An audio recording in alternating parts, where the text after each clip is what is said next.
今回はアスちゃんちの新しいフレームを購入したので、こちらを装着してみたいと思います。こちらのラムちゃんのボディは DD のボディなんですけども、前回の動画でアスちゃんちフレームに換装しました。かなり可動域が広がって、体育座りとか、女の子座りとか、正座とかですね、できるようになったんですけども、さらにそれを可動域を広げたものというもののフレームの試作品が出ていたので、昨年購入して今年届きました。これらの商品は今度2月の13日から販売されるということなので、ちょっとご紹介だけ。フレームは STR アサちゃんちフレームというのと、カレンユニット2、乙女ユニット2ですね。あとこのカレンユニットの中に Y ユニット2というものが入ってまして、この4つセットがホームページですと X バンデッドセットというものになっているそうです。個別のフレームも売っているので、詳しくはホームページの方をご覧になってください。見つけていこうと思うんですけども、この DD につけたフレームをそのままそっくり変えてしまうと、違いというのがちょっとわからないかなと思うので、こちらですね、右側のボディが DDS になるんですけども、こちらに取り付けてみてですね、可動の違いとかですね、比べてみたいと思います。まず STR アサちゃんちフレームをつけてみたいと思います。真ん中が今回購入したフレームなんですけども、中身はフレームとこの股関節のこのパーツとヘッドのスリーブがついてます。で、一番左が標準の F キューブのフレームですね。真ん中が前回のアサちゃんちフレームです。で、どこが違うかっていうと、一つ目はこの股関節のパーツが金具になっているのと、股関節の部分のこのパーツがですね、ちょっと違ってます。これなんでかっていうと、標準のフレームに多分取り付けられるような感じになってると思うんですよね。ここが根本的にまず違うのと、二つ目はここに関節がついてます。前回のものはついてないんですけど、これをですね、こう、背中を曲げるためのものだと思うんですよね。で、さらにですね、これを伸ばして、もっと曲げられるっていう。こんなに反る必要はないかもしれないんですけど、ここがですね、違いますね。首の長さを調整しているので、1個引っこ抜いてあるんで、短いんですけども、本来これ同じ個数がついてます。こういう部分も少し改良されているようです。はい、こんなような違いがありました。ではですね、これを取り付けていこうと思うんですけど、これは標準の何も加工してない DDS なんで、かなりですね、硬いです。あさちゃんちのツイッターを見ると、あんまりソフビの加工しなくてもいいみたいなことが書いてあったんで、結構 DD の場合はですね、やらなくてもいいんですが、結構ゴリゴリにソフビを加工してですね、可動範囲広げたんですけど、それがないとなると結構楽ちんじゃないかなと思います。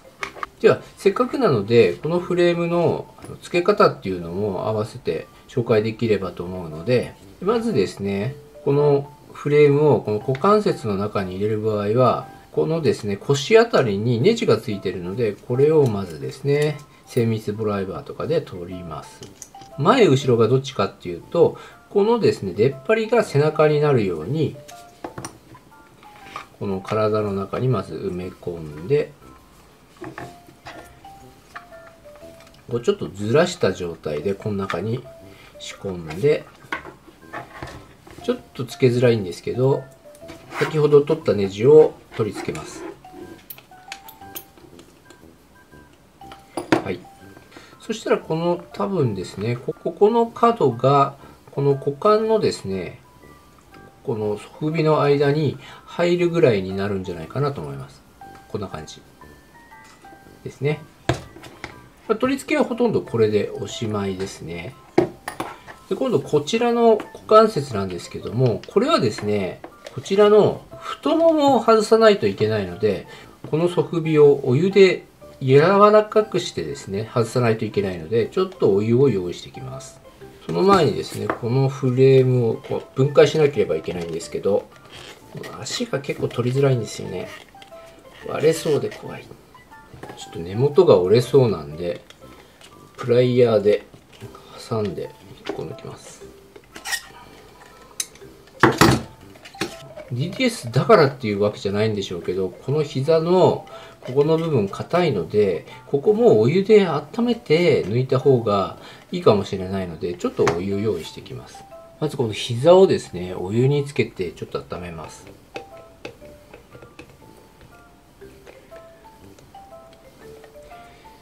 で、これで引っ張ると抜けると思うんですよね。あ、だいぶ柔らかいですね。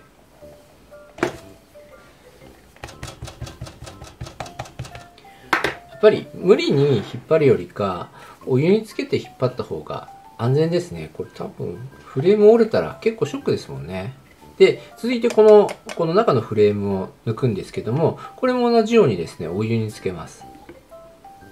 これは完全にお湯につけないと取れないんですけど、これもですね、そんなにお湯に浸さなくても抜けると思います。で、この穴にですね、こういう硬いドライバーとかで引っ張るような感じで、こういう、ちょっとコツがいるんですけど、はい、抜けました。で、同じようにですね、もう片方もやってみます。あ、抜けました。この中のジョイントをですね、これに多分置き換えるんだと思います。ここのネジをですね、まず取り外します。広げてポイと。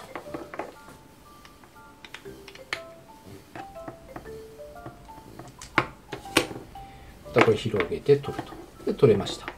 もともとこういう方向でついてたので、同じ方向で取り付けて、ネジを止めるというところですね。こうか。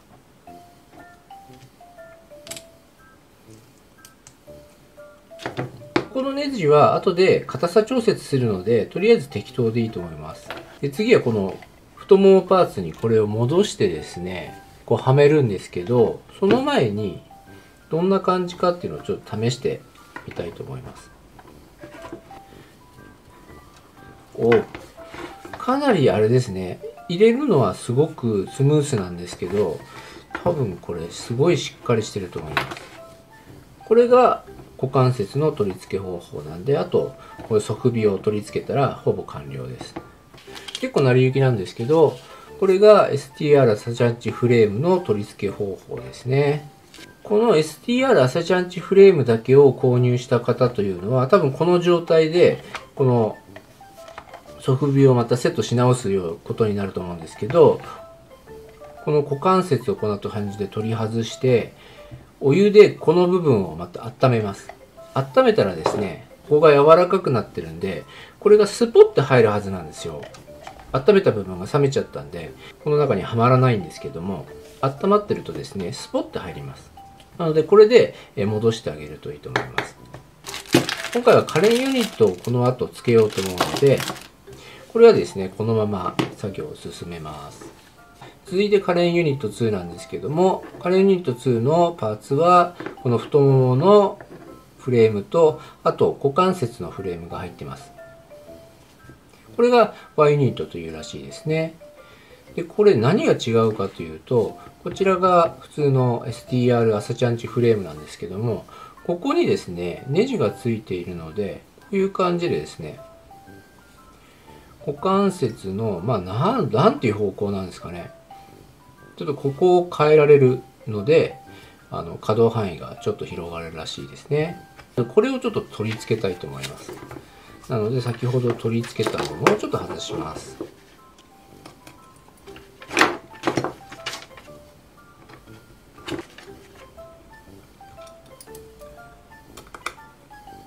はい、取り付けました。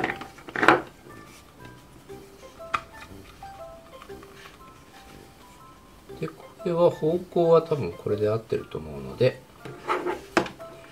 これがこの中に入る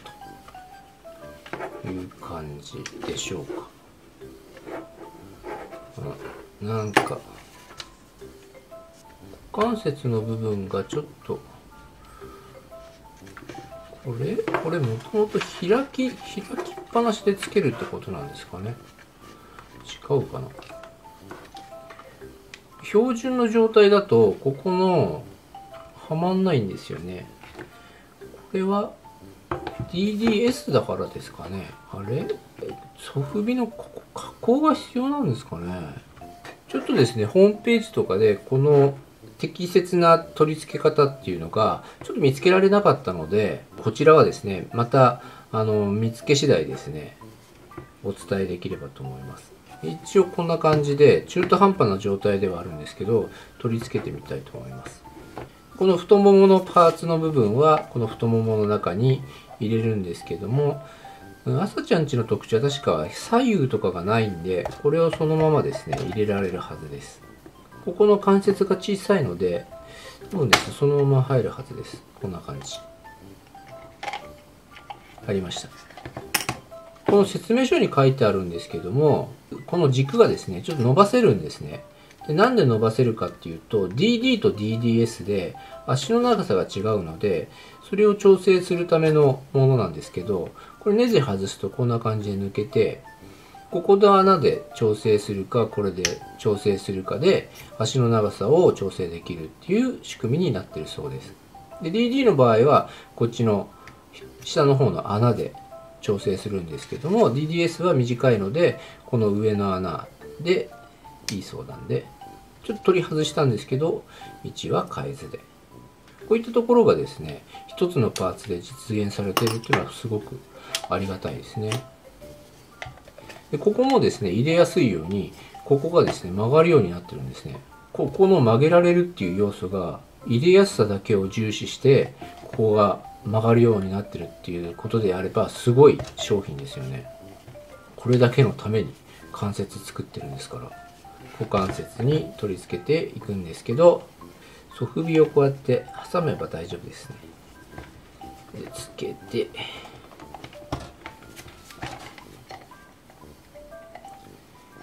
で、反対側も刺して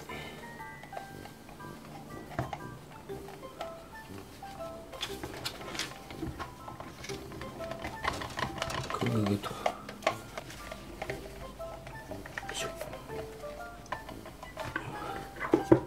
はい、こんな感じでつきました。すごいガチガチで硬いですね、以前に比べると。これはもしかすると前回よりいいのではないでしょうか。はい、これがですねカレンユニットで、次ですね乙女ユニットつけていきます。乙女ユニット2の違いなんですけども、こちらの左側が従来のもので、右側が新しいものなんですけど、ちょっとだけこの形が違ってるみたいですね。あと関節のこの位置が若干上目になっています。あとは基本同じでしょうか。で、こちらの乙女ユニットにも DD と DDS の調整するネジがついてるんですけど、DD の場合は下に下げます、下げなくても使えますということで書いてあります。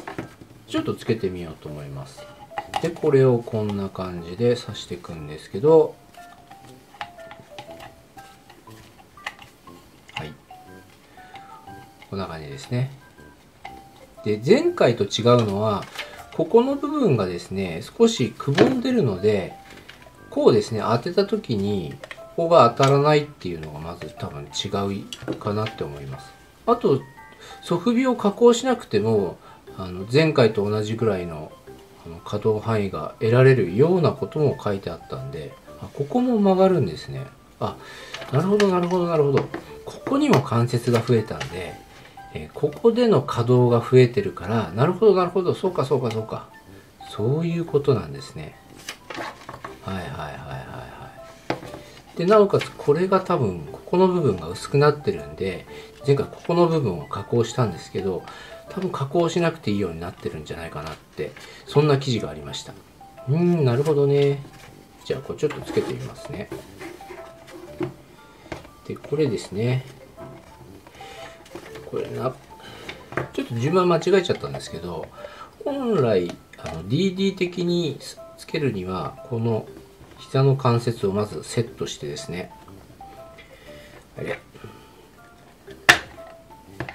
でこっからですねこの穴からですね、この棒を取り出すんですね。で、取り出してこっちはですね、なんかで押さえといて、ここで一旦乙女ユニットのこの膝の関節とつなげて、これをこの穴に押し込んでいくっていう。ここで危険なのが、さっき抜いた時と同じように、あんまりここに負荷かけると抜けちゃうんで、多分ゆっくり入れていった方がいいと思います。入りました。で、これをググッと押し込んで完成と。はい、できましたね。これは前回のよりつけやすいんじゃないかなって思います。はいはいはいはいはいはいはいはいはい、いい感じだと思いますね。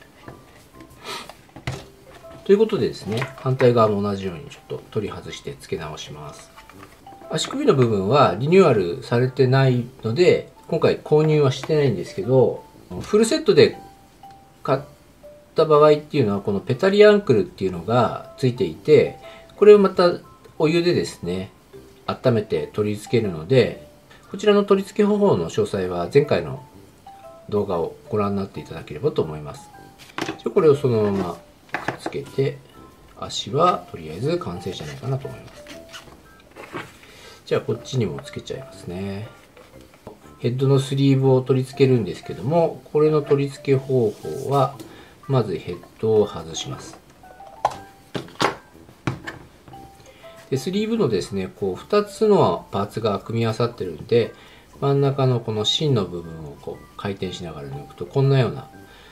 パーツができるので、これをですね、ここの穴からですね、ググッと押して差し込みます。結構硬い場合はお湯で温めた方がいいんですけど、私は何個か取り付けてるんですが、これ回しながらやるとですね、大丈夫です。はい、こんな感じでくっつきました。で、このスリーブのこのキャップを上からこうぐるぐるぐるっと回して、しっかり回して取り付けるということですね。これ緩むとですね、ちょっと首が長く見えちゃうので、緩んだらまた調整すればいいんですけど、これでここの金具と取り付けて完成ですね。はい、こんな感じです。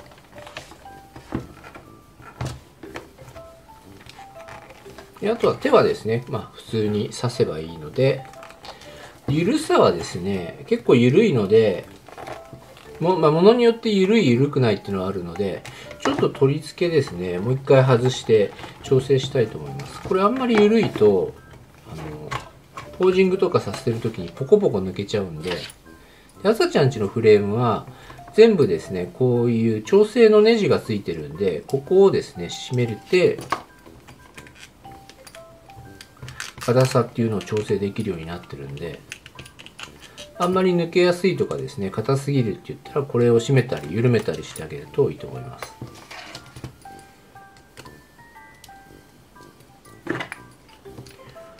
今回一気に組み上げちゃったんですが、調整しながら組んであげるといいかなと思います。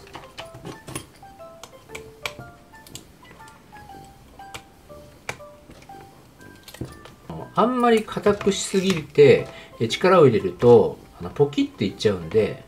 適度な硬さですねがおすすめです。標準フレームもそうなんですけど、やっぱり無理な力を入れると割れちゃうんで、そこだけ注意しなければいけないですね。じゃあもう一回ボディをセットし直して、これで完成かな。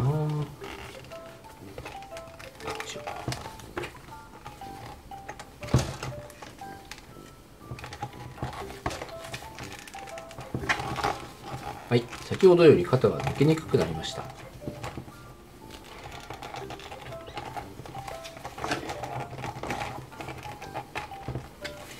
はい、これでとりあえず完成ですね。これでですね、取り付けが完了したので、可動の範囲をちょっと比べていこうと思うんですけど、どうやって比べていけばいいですかね。前回と同じような感じで股関節からいってみましょうか。さっきの Y ユニットのおかげでですね、足が前の方に出るっていうのがあって、こんなに足を上げるポージングがあるのかっていうのはまあ別なんですけど、ここの関節が開くので、この足がですね、結構上がるらしいんですね。まあこんな感じで。DD のボディはこれ結構改造したんですけど、ちょっとおかしな絵面になってるんですけど、で足をこう上げる時の比べるとほんのぐらいの違いがあるんですよね。前回ここの股関節のこの裏の側尾をですね柔らかくするために加工したんですけども、この Y ユニットのおかげでここの側尾を加工しなくてもこれだけ上がるっていう、それがこの Y ユニットの特徴ですね。前回のこの DD だとこのぐらいが結構限界で、あんまり曲げすぎるとフレーム割れちゃうなっていうところなんですけど、多分膝を抱える格好もかなり限界ギリギリまでいけるんじゃないかなと思います。その代わりこの前に出ちゃってるんで、パンツとかはちょっとね脱げちゃってるんですけど、ここまで DT で曲げることができました。かなり曲がってますよね。これすごくないですか？前回の朝ちゃんのセットでやりたかったこれですね、体育座り。これが完璧にできるようになります。これ今回のフレーム、前回のフレームを持ってる人がどれ買うかって言ったら、この Y フレームが一番いいんじゃないかなってなんとなく思いますね。これが Y フレーム、Y ユニットかな？ Y フレームって言っちゃったんだけど、Y ユニット。Y ユニットですね。間違いですね。これが Y ユニットの特徴ですね。では、膝の比較なんですけども、DT の場合はですね、この側尾を薄くしたりだとか、この根元を削ったりとかで、この膝のここまで曲がるっていうのを実現してるんですけど、こちらの新しいフレームは関節が増えてるのと位置が変わってるのと、そのフレームの形が違うので無加工でここまで曲がるっていうのが多分特徴なんですね。これかなり削ったんですよ、こっちの DD は。穴もこの根元を開けたんですけど、これがですねほとんどいらないっていう、この可燃ユニットの違いっていうのもこれ今回ですねすごいパワフルですね。あとですね、この横に曲げるときですね、これ何でかっていうと女の子座りするときなんですけど、これはじゃあどうかっていうと、これはですね多少この股関節、なるほどね、あれですね、 Y ユニットとの複合ですね。普通ですと Y ユニットがない状態ですと、これをですねここの軸をぐるっと回さないといけないんですけど、 Y ユニットがあるおかげで股関節が広がるので、これそのまま曲げられます。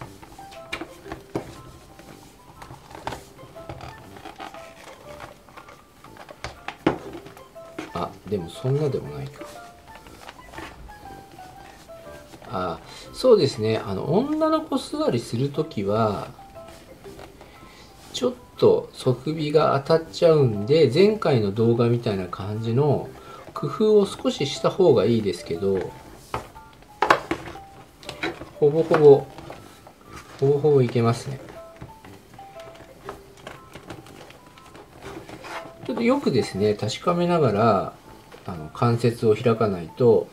無理な力がかかって割れちゃう可能性があるんですけど、これですね無加工でこれができました。すごいですね。側尾削るって結構怖いですし、失敗したら取り返しがつかないですし、あと痛そうなんでかわいそうですよね。だからなるべく側尾の加工っていうのはやらないでできるのが一番ですね。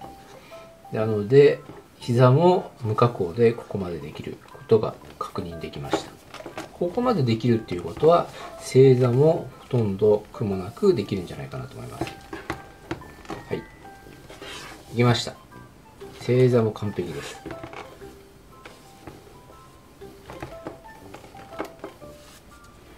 で正座ぐらいまでやると結構ですね、部分的なところに負荷がかかりがちなんで、あんまり力を入れないようにですね、例えばこれをグッグッグッってやった時にバキッといっちゃう可能性があるので、どこまで曲がるかっていうのをきちんと確認してですね、やった方がいいんですけど、正座も完璧です。もうこれでいいですね。これでこのフレームで、ここをですね、私前回この DD の時にこう薄くしたんですけど、これを薄くするとですね、この関節との抵抗がなくなってベロンベロンめくりやすいんですけど、多分それもですね、少し緩和できるんじゃないかなと思います。はい、これが乙女ユニットの部分ですね。最後にこのお腹の部分の関節が増えてるので、この反り返りっていうのがですね、結構できるようになってると思うんですね。で、前回ですね、かなり側尾を削ってやったんで、なんとかですね、こ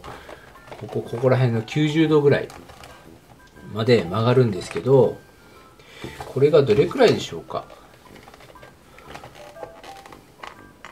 お、すごいすごい。この背骨がですね、こう、ほとんど、ちょっと中見えますか？側尾を無加工で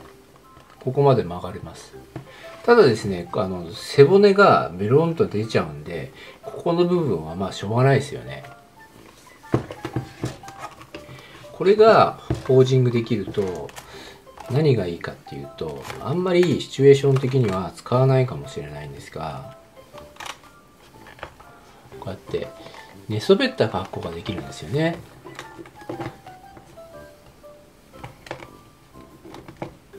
ちょっと見にくいですけどね、こういう感じ。寝そべった格好ができるのがこれいいんですよ。これたまにですねやりたくなるんで、こういう感じの、これ可愛いじゃないですか、このポージング。